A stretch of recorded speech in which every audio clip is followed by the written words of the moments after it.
Hello and welcome to the Friday, May 21st, 2021 edition of On Iowa Politics. This week, the right to bear faces and much, much more. Hi, I'm James Lynch of the Cedar Rapids Gazette. With me today are Tom Barton of the Quad City Times. Good morning, Tom. Good morning, James. Amie Rivers of the Waterloo-Cedar Falls Courier. Good morning, Amie. Good morning, James. And Aaron Murphy, Lee Newspaper State House Bureau Chief. Good morning, Aaron. Good morning, James. You can find us on Facebook, follow us on Twitter, and subscribe to On Iowa Politics wherever you find your podcast. Yep. First up, the right to bear faces. Governor Kim Reynolds wasted no time in freeing Iowa school children from imprisonment of face masks that protected them and other classmates from the perils of COVID. Mere hours after the legislature approved a mask anti-mandate late Wednesday night, the governor signed the bill into law so it would take effect before the kiddos headed off to school Thursday morning. Who says government can't move quickly? Meanwhile, House Speaker Nancy Pelosi isn't letting the CDC tell her what to do. She's keeping her mask mandate for U.S. House members in place and assessing fines to the scofflaws who show their faces. Among them, Tom, was 2nd District Representative Marianne Meeks. In fact, she's racked up a couple of fines. I guess she's in danger of becoming a habitual offender. Why is a freshman congresswoman picking a fight with the most powerful woman in Congress? To play to her base and to use her position as a medical professional to help Republicans push their messaging that Democrats are being heavy-handed in their response to the pandemic and as a result are exacerbating the effects and impacts of the pandemic on families and businesses by standing in the way of a safe return to normal. Miller Meeks is a licensed physician. She's a retired Army nurse and a former director of the Iowa Department of Public Health, who prior to this had strongly advocated for reopening schools and businesses. She says that the House needs to lift the mask mandate following updated guidance from the CDC saying that fully vaccinated people could safely forgo face coverings in most situations. Not doing so, she argues, creates more vaccine hesitancy and also notes that the Senate does not require masks to be worn in the chamber and that the White House as well has, relaxed the use of face coverings.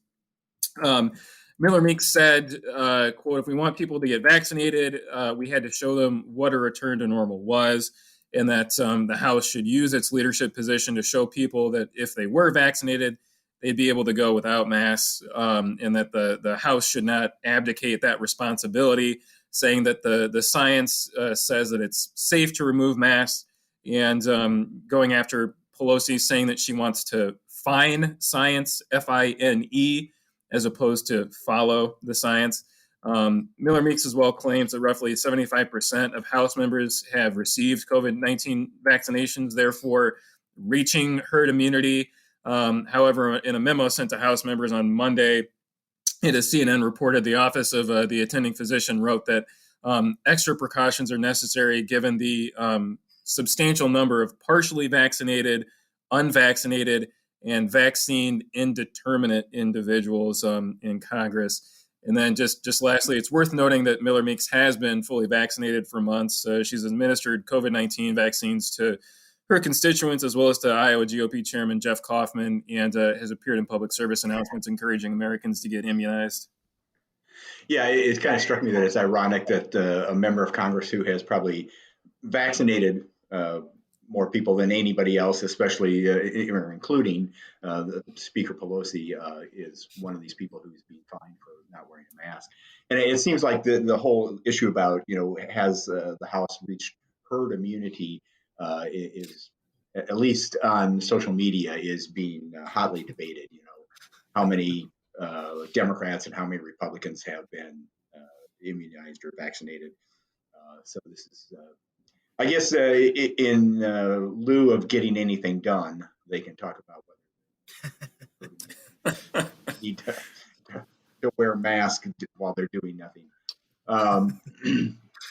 Aaron, legislative Democrats called the governor's new mask policy cavalier, while Republicans seem to defend it as just following science, as Tom was talking about. Is it fair that lawmakers, like many of the rest of us, choose to trust science when it agrees with us? There's no doubt there's been a fair amount of that over the last year and a half. The one thing I will say it does bear noting is the CDC does still recommend that schools continue to practice the normal mitigation strategies, and that includes face masks. So this does fly in the face of current CDC guidance. The other thing, so we talk about how Democrats reacted within the building. I think just as big a frustration as anything outside the building reacting to the new law is how rapidly it happened and the time of day, or more accurately night, or early morning that it happened. I mean, this law was signed into law after most people had gone to bed for the night, and so you had a lot of school officials, teachers, parents, students waking up Thursday morning and only then finding out about this new law that said you don't have to wear face masks at school anymore. If they found out then, I know a lot of people didn't find out until they got to school. So I think that was where, as much as anything, the frustration has come in the wake of that law is just the way it happened so fast. It literally happened overnight, and there was just no time to, or at least very, very little time to alert schools and enable them to get the message out to parents that this significant change had been made. The other thing that's kind of come to light in the wake of this is, as people have looked at the pictures that were posted from that bill signing, the governor is there with people who are known to be part of QAnon. Several anti-vaxxers were there for the bill signing. What sort of a message does this send?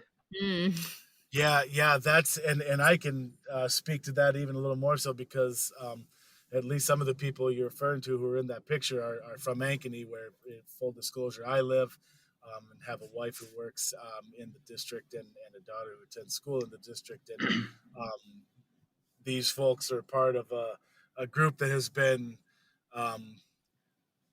let's see, what would be the right way to put this? Frequent attenders of school board meetings and even occasional protests throughout town, including just across the street from the school board president's house. So they have been on this issue throughout the school year, starting when it was more about the calendar, and Ankeny did a hybrid schedule, one day on, one day off. So they were pushing for a full 100% option, and that became law early in the session, and now that battle has turned to the mask mandate. And yeah, so as you pointed out, people have traced them back to their social media profiles, and there's a lot of the QAnon stuff they're posting about the January 6th attack on the Capitol. So yeah, that's in this age of disinformation, it's a dangerous messaging to have out there. Well, and I'm sure we're going to see those pictures in the gubernatorial campaign with the governor sitting there, with QAnon and these folks. So I understood one of them had a shirt that was some kind of language that's supportive of Mike Flynn. No.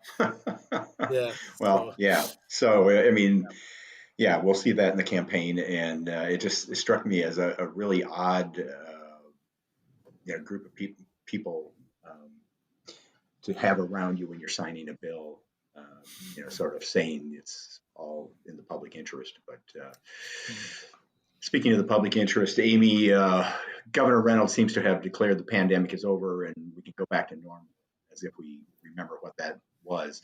I'm still figuring out. Yeah. It's kind of going to be a slow process, I think. How do I talk to people again?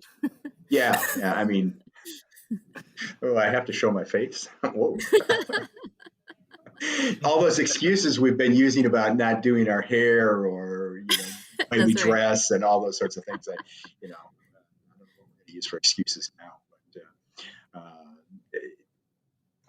it certainly had school officials scrambling, as Aaron was talking about, in the wee hours of the morning to figure out, get the message out to staff and students.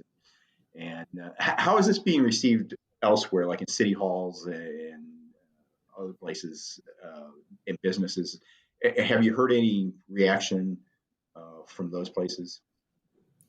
Yeah, and we talked with businesses when the CDC guidelines came out, and of course they're just guidelines that were allowing relaxation of masks, and businesses were kind of split over it, where some were saying, okay, now that we have everybody vaccinated and it's okay, we're gonna take masks off and that'll be fine, and we'll relax our mask mandate. And other businesses, some that were maybe that skewed toward owners that were older, but some also younger, were saying we're going to keep it in place for a while and just see how this plays out and sort of do our own thing. But yeah, I think as far as the schools, Aaron hit it right on the head. They were sort of thrown for a loop. I know Waterloo and Cedar Falls, I talked to him yesterday, and they were putting out messages basically Wednesday night. Both Waterloo and Cedar Falls had just re-upped their mask mandate through the rest of the school year. Put out messages to parents Wednesday night. Thursday morning had to backtrack those. And, so this is obviously right before the school day is coming on. So if you're a parent that saw that last night message and you're getting your kid ready to go, and all of a sudden you see this message today, oh, those are optional. Now you're just confused, getting mixed messages. It's almost the end of the school year. What do I do? Do I send my kid to school with a mask or not? So yeah, I think the timing of that was it threw the school districts for a loop for sure. For as far as cities and counties, at least up here, I think most places had already been dropping their mandates. So it's not as big of a stumbling block. Cedar Falls actually just removed theirs, and that took effect yesterday. So basically the same day that Governor Reynolds' mandate came down. And the Hudson School Board had also just dropped their school mask mandate too. So some of these was just precipitous timing for cities and schools, but others were kind of thrown for a loop. Yeah. Aaron, I'd be curious, you said your wife works in the school system and your daughter is in school. When did they get word that, hey, they can go mask free? Yeah, that's funny, because so obviously I was covering that story, and that as it unfolded throughout Wednesday, and they debated that bill, Wednesday afternoon, evening, early evening, whatever it was, and I kind of told my wife, just as a heads up, my sense is they don't want to wait to let this go into effect next school year. They want to get it on the books as fast as possible. So this could be, your school is going to be forced to change its possible. Because that's the other thing here. Ankeny still did have a face mask requirement. So I was saying that they're probably going to have to change that pretty soon here. I didn't expect it to be that fast. And so when she woke up in the morning, my wife, she actually had the text alert and email alert already on her phone, saying, "Oh yeah, you were right. That they moved pretty fast on it." So she had a little bit more heads up than maybe some people did because of her inside sources in the Iowa legislature. I think one of the things about this was the timing, that, as Amie was mentioning, so many schools had just said, look, we're going to have a mask, our mask rules through the end of the year. For most schools, that's like another week, 2 weeks, which seems like right. Kind of makes sense. I mean, just like, why change now at this point? And then the state government says, nope, right now, overnight, we're putting this into effect. I guess, as we talked about, I think last week, sort of another virtue signaling by Republicans and the governor to their base, that we're definitely on your side on this. So yeah, and to be fair, I mean, for all the people that were upset about it, given all the things we just listed, there were a lot of people out there that were celebrating that announcement, even just for knowing it was only for the last 9 or 10 school days, however many are left here. So there were a lot of people that didn't want to wait one more day, and were thrilled with the governor's decision. There it is. Government responding to the people. Some of the people. It's inspiring. Yeah, right. That's what government does. Moving on here. To investigate or not. Miller Meeks was in the news again this week, Tom, for her vote to create a commission to look into the tourism at the Capitol January 6th. Unlike her Iowa GOP colleagues, Miller Meeks supported the commission. What's her reasoning for this, going against the grain of her party? Yeah, so Miller Meeks said that she voted for the bill because, quote, we need to make sure something like this never happens again, and that Congress needs to address the failures in leadership that enabled the security breach or the Capitol breach on January 6th. She said a lot of the blame, has been laid at the feet of Capitol Police, and felt that in order to support the Capitol Police, a bipartisan commission having the ability to have subpoena power was important. She added that while investigations into the January 6th insurrection are underway by congressional committees with Democratic majorities, she thought a more fair bipartisan process where there's equal representation would be important. So the bill would set up a 10-member commission evenly split between Democrats and Republicans, and modeled after the panel that investigated the September 11th terrorist attacks. Do you think by voting for it, she was just bucking to get on the commission? I don't know about that, but I guess I wouldn't be surprised if that's the case. Is she concerned? You mentioned earlier when we talked about the issue with the mask in the U.S. House that she was sort of, doing this for her base. Is she more concerned about the political fallout from the more Trumpy members of the House Republican Conference and second district voters? So not that she expressed to me. So she said that she's willing to defend her decision and conservative voting record on the issues she says are important to Republican voters. And she went on to say that she believes that most Republican voters, had they seen the Capitol Police as she had seen them in the violence that ensued, in which rioters brutally beat police, broke in through windows and doors, and hunted for lawmakers as they fled, that, had they seen what she seen and experienced what she experienced at the Capitol on January 6th, that they would also want to get to the bottom of how to better respond to and prevent such targeted violence and domestic terrorism in the future. She added that U.S. Capitol Police deserve to know the results of this investigation and how we can support them going forward. Largely framing her vote in support for the commission as being focused on aiding and assessing the preparedness and response of federal, state, local, and U.S. Capitol law enforcement in D.C. So she, in that respect, she might,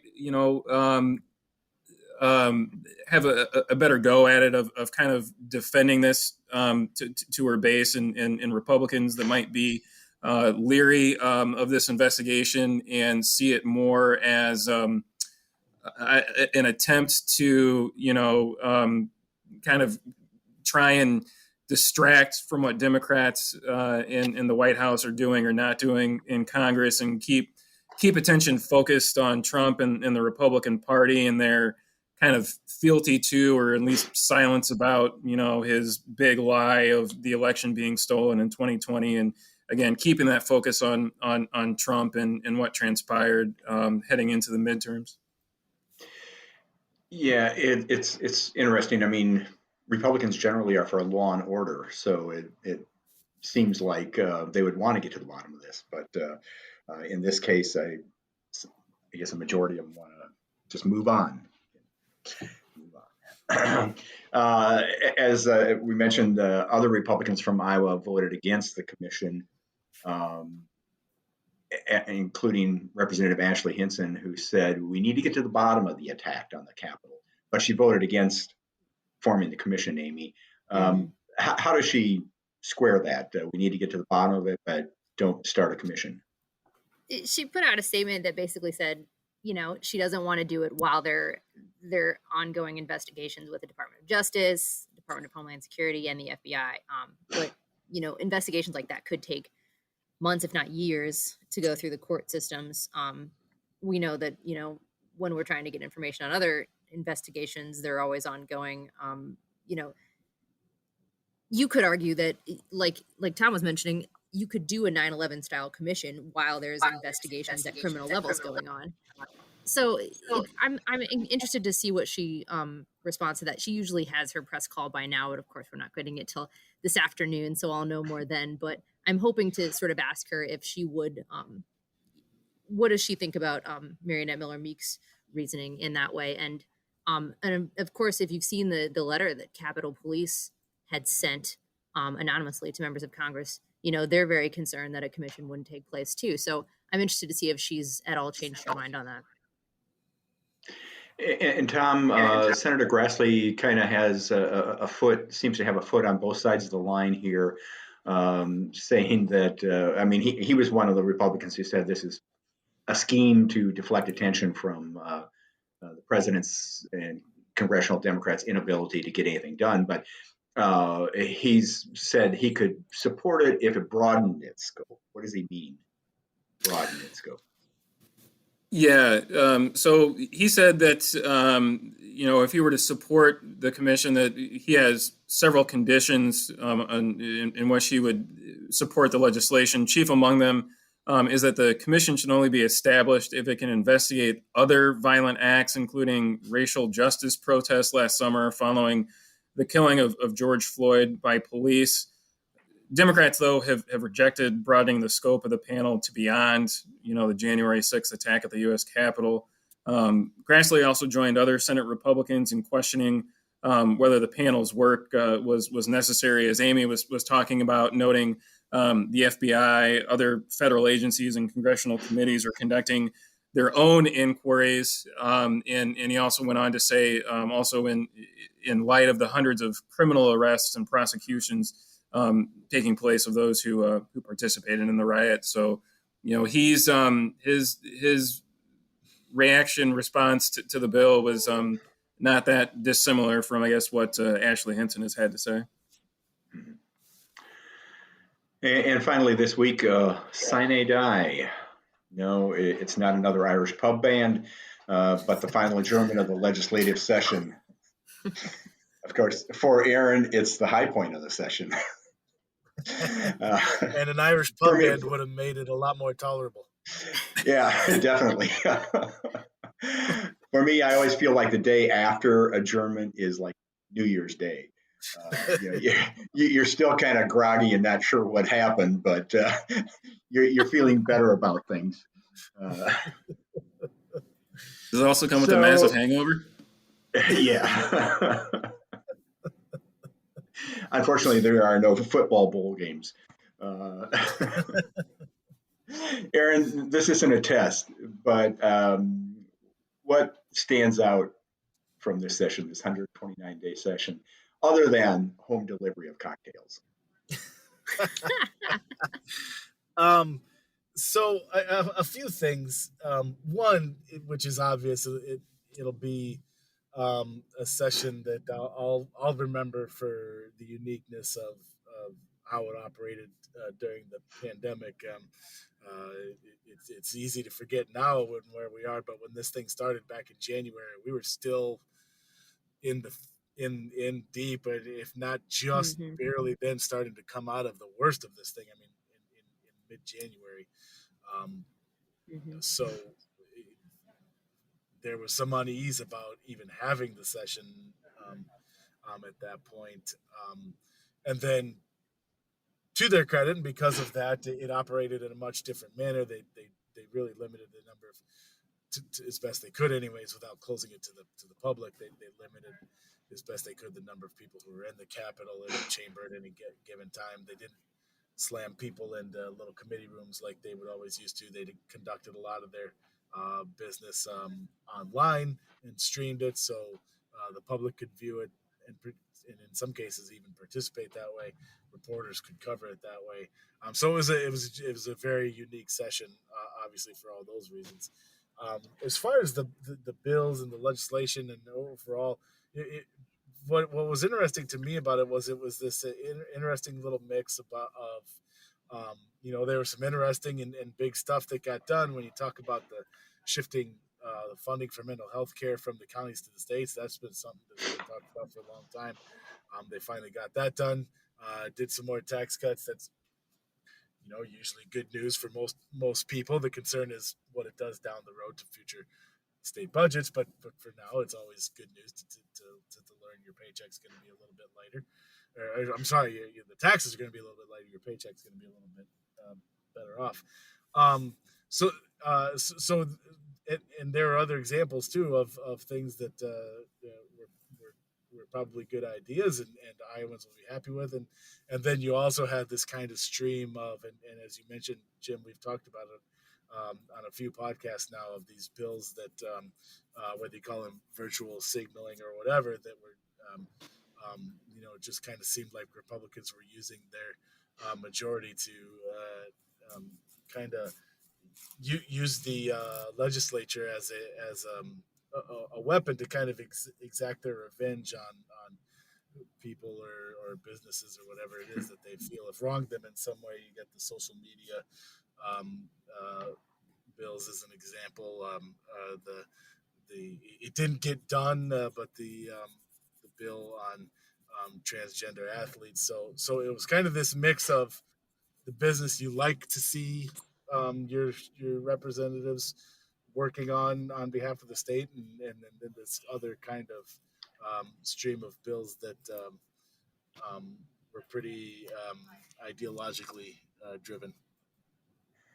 I think, as I look at the session, there are a few things that stand out, and one of them, Aaron, is just how unique the session was because of the way it was conducted. And, as much concern as there was and as many complaints as we heard about meeting in person during the pandemic, I was surprised by the steps that were taken, the virtual access to committee meetings and to the legislative process. It certainly wasn't perfect. The Senate's approach of allowing people to participate, committee members as well as the public to participate virtually, as opposed to the House, who said, no, you have to be here in person to participate. You can observe, through online app, but you can't participate. It's going to be interesting to see how much of that continues next year, because I think it's created a expectation in the public that I can be sitting here in Cedar Rapids and actually at least observing a subcommittee hearing, a public hearing on a bill, and I think people probably like that. And I certainly, just as businesses are saying, hey, we don't have to have everybody here to do our job, government might learn that they can be more open, be more accessible to the public by continuing this. It's going to be interesting to see if that continues. Another thing that really struck me about this session was the scale of abandonment of local control and the micromanagement of local matters. Republicans used to be the party of local control, and now it's just gone. I mean, the bills the mask, bill they passed, in the late at night before adjourning is just the last example of it. But there were so many bills during this session that they just turned their back on local control. And I don't know. It's like, when is that pendulum going to swing back the other direction? And it probably will at some point. But for the time being, there is no local control caucus in the House. That was one of the criticisms in the elections bill too, is some of the ways exactly they tied auditors' hands. Yep. Yeah. And what I find interesting about that elections bill is, on the federal level, Republicans are bashing H.R. 1, saying that, this is going to federalize elections.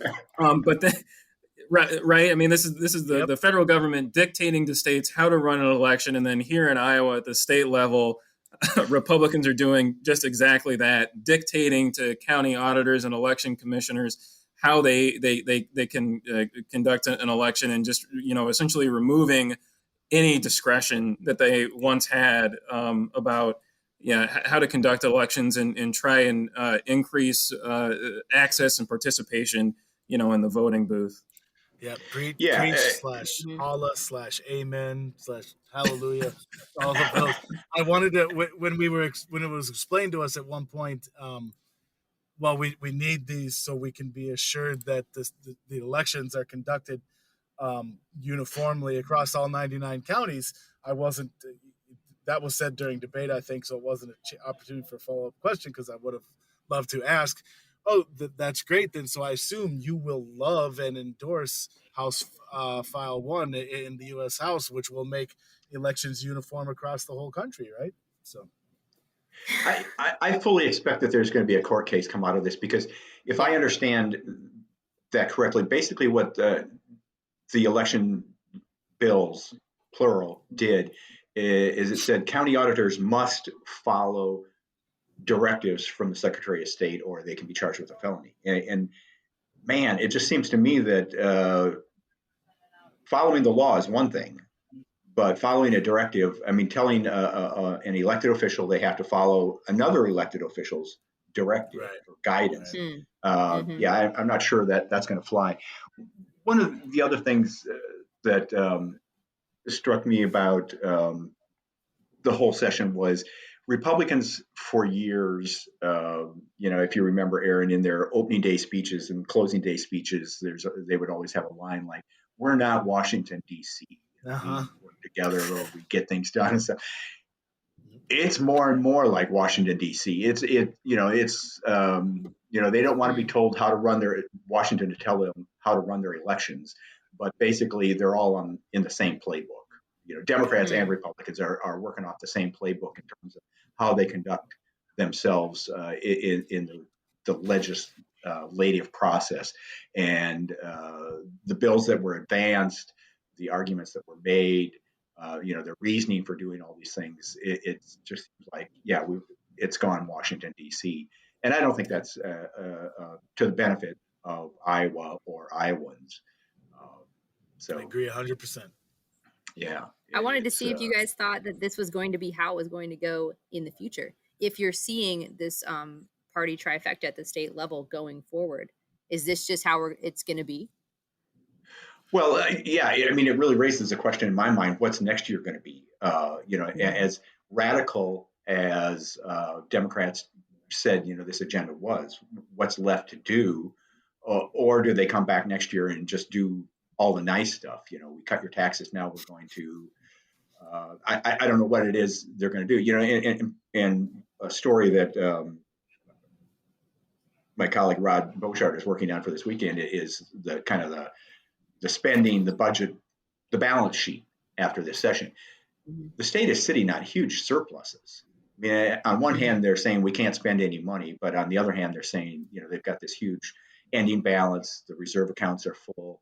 The taxpayer relief fund, if my math is right, and put an asterisk next to that, it looks like there's about $500 million. There'll be $500 million in there by the end of the fiscal year. So, it's, what are you going to do with all this money? I mean, Republicans want to give it back, but okay, give it back. Don't let it sit there in an account. But maybe it's time to invest too. I don't know. It's some of this. I don't know either. And the only thing I'll say is I don't expect a great change of course by the Republican leadership, because why would they? I mean, they've been doing it this way for 5 years, and they've won 2 elections decidedly in during this trifecta. So I see no reason to expect any sudden great change in partisan direction from them. Yeah, I don't know if you heard it, Aaron, during floor debate the other night on HJR 5, the resolution to put the abortion amendment on the ballot.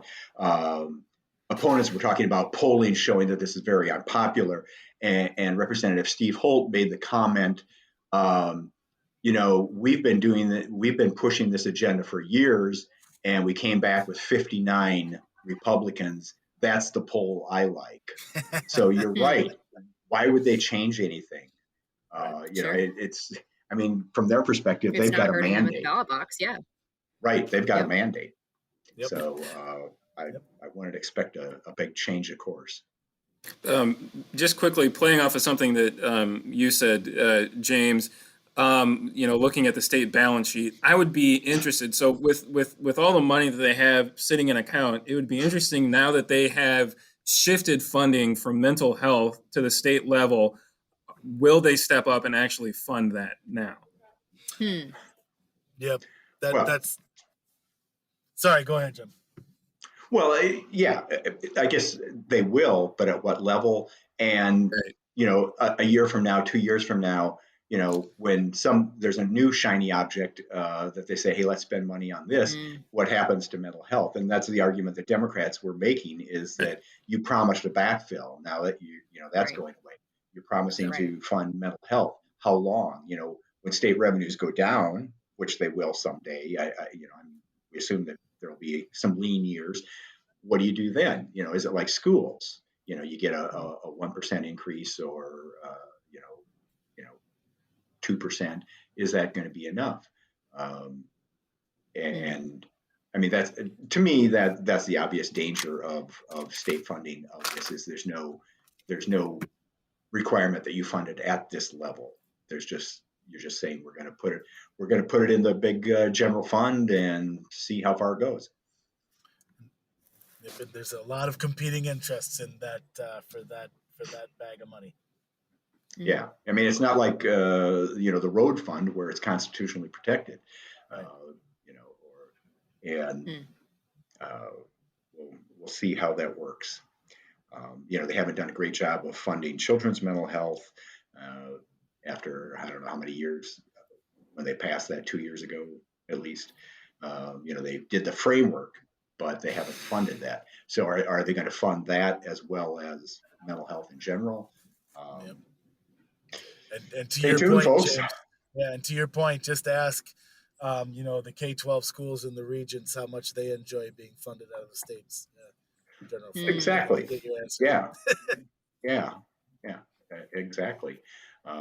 So maybe next year everybody will be making their budget requests based on the mental health benefits of higher education, the mental health benefits of So we're making this request in support of your priorities. Hey, you got to play the game. Well, that's it for this edition of On Iowa Politics. If you enjoy the podcast, tell a friend and subscribe wherever you find your podcast. Send fan mail to podcast@thegazette.com. And you can find us on the home pages of the Quad City Times, Sioux City Journal, Muscatine Journal, Mason City Globe Gazette, Waterloo-Cedar Falls Courier, and the Cedar Rapids Gazette. Imperfekt will take us out. If you know an Iowa band or musician who should be on our show, send us a sound file and subscribe to On Iowa Politics. For Aaron, Tom, Amy, and our producer, Stephen, I'm James Lynch. Thanks for listening. Stay well.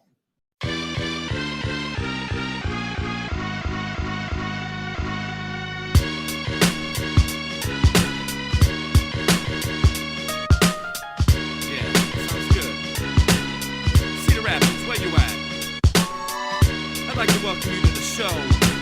Mike Hand Recordings crew. Running things around here, just act like you knew.